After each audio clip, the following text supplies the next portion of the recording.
안녕하세요. 브라이언입니다. 오늘은 중국은 어떻게 실패하는가에 대해 이야기하겠습니다. 강대국 사이의 충돌 원인을 이야기한 정설로 자주 거론되는 것이 투키디데스의 함정입니다. 투키디데스의 함정이란 고대 그리스의 역사학자 투키디데스가 말한 것으로 새롭게 부상하는 신흥 세력이 지배 세력의 자리를 차지하려고 위협할 때 발생하는 자연스럽고 불가피한 혼란 상황을 가리킵니다. 과거 스파르타와 아테네의 전쟁이 필연적이었던 것도 아테네의 부상과 스파르타의 두려움 때문이었습니다.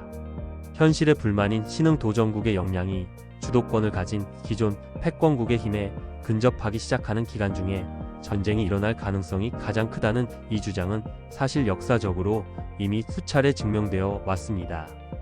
미중 관계에서도 이 프레임이 자주 적용됩니다. 많은 사람이 중국이 계속 성장해서 미국을 추월하면 전쟁이 일어날 거야 라고 생각하고 있습니다. 하지만 저자 마이클 베클리와 할 브렌즈는 오히려 중국이 미국을 완전히 추월하기 전에 충돌이 일어날 가능성이 더 높다고 봅니다. 그러니까 투키디데스의 함정이 꼭 성장하는 나라와 기존 강자의 싸움만을 의미하는 게 아니라 정점을 찍고 내려가기 직전의 나라가 불안감에 휩싸여 도발을 일으킬 수도 있다는 새로운 관점을 제시합니다.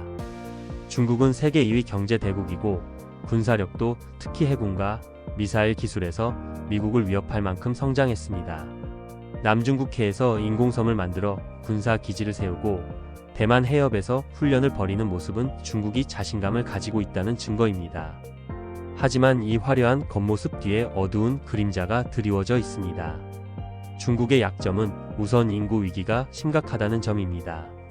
한 자녀 정책의 여파로 출생률이 급감하면서 노동 인구는 줄고 노령 인구는 폭발적으로 늘어나고 있습니다.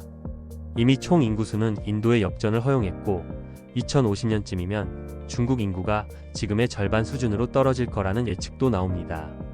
다음으로 경제 둔화도 문제입니다. 과거처럼 두 자릿수 성장은 이제 꿈같은 이야기이고 부채는 눈덩이처럼 불어나고 있습니다.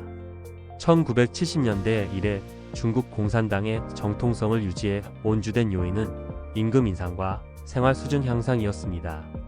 하지만 앞으로 경제적 성과가 없다면 중국 공산당은 정통성 부재의 상태로 추락할 수밖에 없습니다. 게다가 환경오염, 식량 안보 상황, 고위층의 부패, 사회 불평등 같은 내부 문제도 갈수록 심해지고 있습니다. 이런 상황에서 중국 공산당 지도부는 불안할 수밖에 없습니다. 우리가 강할 때 목표를 달성해야 한다는 위기감이 커질 것입니다.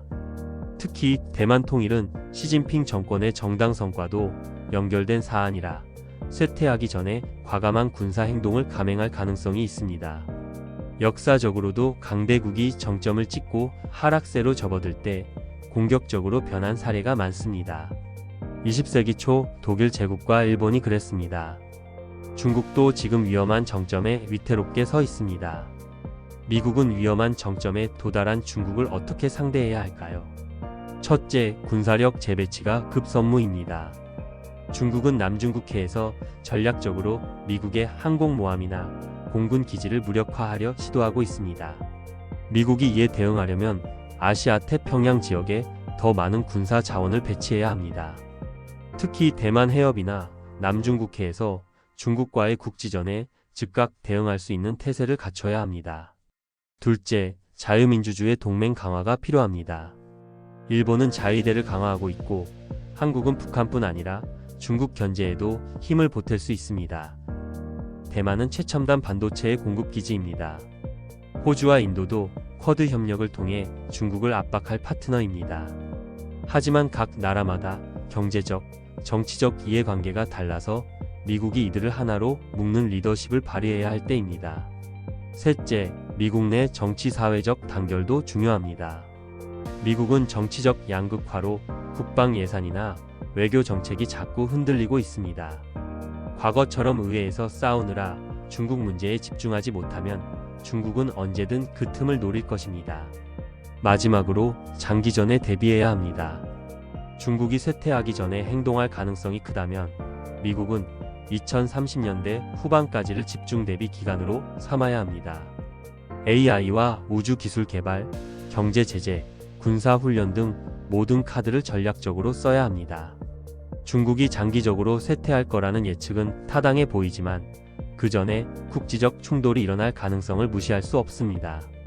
대만 해협이나 남중국해에서 군사적 마찰이 생기면 이게 전면전으로 확대될지 아니면 미국의 억제력으로 제어 가능할지는 예측하기 어렵습니다.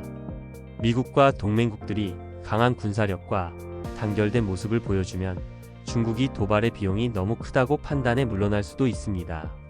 반대로 미국이 우유부단하거나 자유민주주의 동맹이 흔들리면 중국은 기회를 잡아 패권을 뒤흔들 시도를 할 가능성이 큽니다. 러시아, 우크라이나 전쟁은 중국에 중요한 의미를 던져줍니다. 러시아는 우크라이나를 쉽게 점령할 줄 알았지만 국제사회의 반발과 경제 제재로 곤란을 겪고 있습니다. 중국도 대만 침공을 감행한다면 비슷한 제재와 동맹국들의 군사적 대응을 각오해야 합니다. 우크라이나가 나토의 지원을 받지 못했다면 러시아의 승리가 더 빨랐을지도 모릅니다. 중국은 미국과 동맹국들이 단호히 나서면 도발을 주저할 가능성이 큽니다. 하지만 중국은 러시아와 달리 경제적 상호의 존성이 훨씬 깊습니다. 세계 공급망에서 중국을 완전히 배제하기는 어렵기 때문에 제재의 효과가 러시아만큼 강력하지 않을 수도 있습니다. 반대로 중국이 러시아의 실패를 보고 더 치밀한 전략으로 나온다면 위험은 더 커질 수도 있습니다. 예를 들어 사이버 공격이나 경제 압박을 군사 행동과 결합할 가능성도 배제할 수 없습니다. 미중 패권 경쟁은 단순히 군사적 대결로만 끝나지 않을 것 같습니다. 경제, 기술, 외교 등 모든 영역에서 치열한 싸움이 이어질 테고 그 결과가 21세기 국제 질서를 결정지을 것입니다. 전쟁을 피하려면 전쟁을 준비해야 한다는 역설적인 메시지가 가장 설득력 있게 들릴지도 모릅니다.